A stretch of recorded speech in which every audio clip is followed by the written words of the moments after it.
Parce que, hier, l'ouverture de la COP26, Pierrick, avait des allures de film catastrophe. Et dans le rôle du sauveur de la planète, le Premier ministre britannique Boris Johnson. Les aiguilles d'une horloge rouge tournent sans aucun retour possible et la vie telle que nous la connaissons pourrait s'arrêter. Chers dirigeants, je crois que nous sommes aujourd'hui dans la même position que James Bond, sauf que la tragédie est différente. Ce n'est pas un film. L'arme destructrice est réelle et leur tourne. Et il a du boulot, James Bond, ainsi. Il veut sauver la planète. Wavel Ramkalawan, le président des Seychelles, plante le décor. Ça va pas être simple du tout. Bon courage. La destruction de notre environnement et nos moyens de subsistance, des feux de forêt, des changements extrêmes de température, des sécheresses, des saisons humides retardées, l'érosion de nos côtes, la destruction de la vie sauvage, des inondations et j'en passe. Elle a l'air un peu hostile quand même, cette planète dont nous parlent les chefs d'État. L'ancien président François Hollande nous avait pourtant prévenu. C'était lors du dernier épisode en 2015. Nous sommes au bord d'un point de rupture.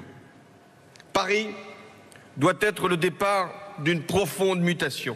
Car il s'agit de décider ici de l'avenir même de la planète. Mais rassurez-vous, quelqu'un a la solution pour renverser ce scénario catastrophe. La clé est que les plus gros émetteurs, dont les stratégies nationales ne sont pas conformes à notre objectif, rehaussent leur ambition dans les 15 jours qui viennent. Les plus gros émetteurs de gaz à effet de serre, Emmanuel Macron parle de la Chine, du Brésil, de la Russie, des États-Unis, mais pas de chance.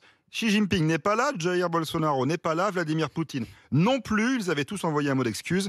Heureusement, il y a Joe Biden, mais le président américain s'est carrément assoupi pendant les discours de ses homologues. Les images tournent en boucle depuis hier sur les réseaux sociaux.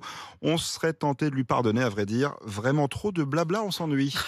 Bla bla bla, bla bla bla, net zero, bla bla bla, climate neutral, bla bla bla.